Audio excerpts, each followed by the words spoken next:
சேலத்தில் ஒரே வாரத்தில் இருவர் வளர்ப்பு நாய் கடித்ததால் ராபிஸ் நோய் பாதிப்பிற்கு உள்ளாகி உயிரிழந்த சம்பவம் அப்பகுதி மக்களிடையே அச்சத்தை ஏற்படுத்தி உள்ளது. இது தொடர்பான கூடுதல் விவரங்களை நமது செய்தியாளர் கண்ணன் வழங்க கேட்கலாம். கண்ணன், விவரங்களை வழங்கலாம். வணக்கம் விக்னேஷ். சேலம் மாவட்டம் ஆத்தூர் அருகே உள்ள மந்தவெளியைச் சேர்ந்தவர் தர்மன். இவர் வீட்டுல நாய் வளர்த்து வந்திருக்கிறார். இந்த நாய் செல்ல பிராணிகள் வரிசையில் வந்த போதிலும் இது இவரிடம் கொஞ்சி விளையாடுவது வழக்கமாக கொண்டுள்ளது. இந்நிலையில் கடந்த 3 மாதங்களுக்கு முன் நாயினுடைய பற்கள் மட்டுமின்றி அதனுடைய நகங்களும் இவரின் உடலில் இரத்த காயங்களை ஏற்படுத்தியுள்ளது. ஆனால் இவர் கண்டுகொள்ளவில்லை. மேலும் அதற்கு தேவையான சிகிச்சையோ தடுப்பூசிகள் உள்ளிட்ட எந்த விதமான நடவடிக்கையும் இவர் மேற்கொள்ளவில்லை. இந்நிலையில் கடந்த 20ஆம் தேதி இவர் நாய் குறைப்பது போல் இரவில் தூங்கும் போது குறைத்துள்ளார். ஆனால் அதனையும் உறவினர்கள் கண்டுகொள்ளவில்லை. ஆனால் மறுநாள் காலை எழுந்த அவர் நாக்கு வெளியே தள்ளியபடி நாக்கில் நுரையும் கக்கியுள்ளது.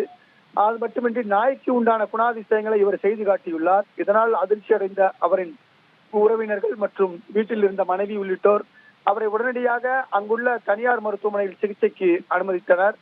அங்கு முதலுதவி சிகிச்சை அளித்த மருத்துவமனை நிர்வாகம் டாக்டர்கள் அங்கு மேல் சிகிச்சைக்காக சேலம் மருத்துவமனைக்கு கொண்டு செல்லும்படி தெரிவித்துள்ளனர். ஆனால் சேலம் மருத்துவமனை கடந்த 3 நாட்களாக சிகிச்சை பெற்று வந்த அவர் இன்று காலையில் சிகிச்சை பலனின்றி பலியானார்.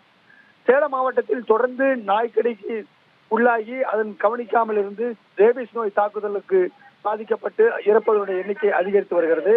கடந்த ஆகஸ்ட் 20ஆம் தேதி சேலம் மாவட்டம் பொங்கனாபுரம் அருகே உள்ள இளவம்பாளையத்தைச் சேர்ந்த தறித்தொழிலாளி குப்புசாமி இதே போன்று கடந்த 3 மாதங்களுக்கு முன் நாய் கடிக்கப்பட்டதால் அதனை கண்டுகொள்ளாமல் தடுப்பு நடவடிக்கை எடுக்காததால் அவர் 20ஆம் தேதி சிகிச்சை பலனின்றி சேலம் மருத்துவமனையில் இருந்தார்.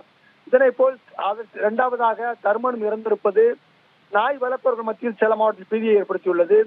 அது மட்டுமின்றி பொதுமக்கள் தெருக்கள் சுற்றித் திரியும் நாய்களை உடனடியாக மாநகராட்சி மற்றும் உள்ளாட்சி அமைப்புகளின் நிர்வாகம் உடனடியாக பிடித்து அவற்றை அகற்ற வேண்டும் என கோரிக்கை விடுத்துள்ளனர்.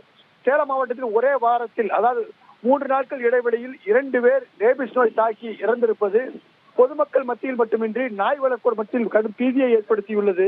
எனவே மாவட்ட நிர்வாகம் உடனடியாக நாய் வளர்ப்பவர்களுக்கு விழிப்புணர்வை ஏற்படுத்த வேண்டும். அதே நேரத்தில் பொது இடங்களில் சுற்றித் திரியும் நாய்களை பிடித்து அவற்றுக்கு முறையான சிகிச்சையை அளிக்க வேண்டும், அவற்றை காப்பகத்தில் ஒப்படைக்க வேண்டும் என கோரிக்கை விடுத்துள்ளனர். விக்னேஷ், விவரங்களுக்கு நன்றி கண்ணன்.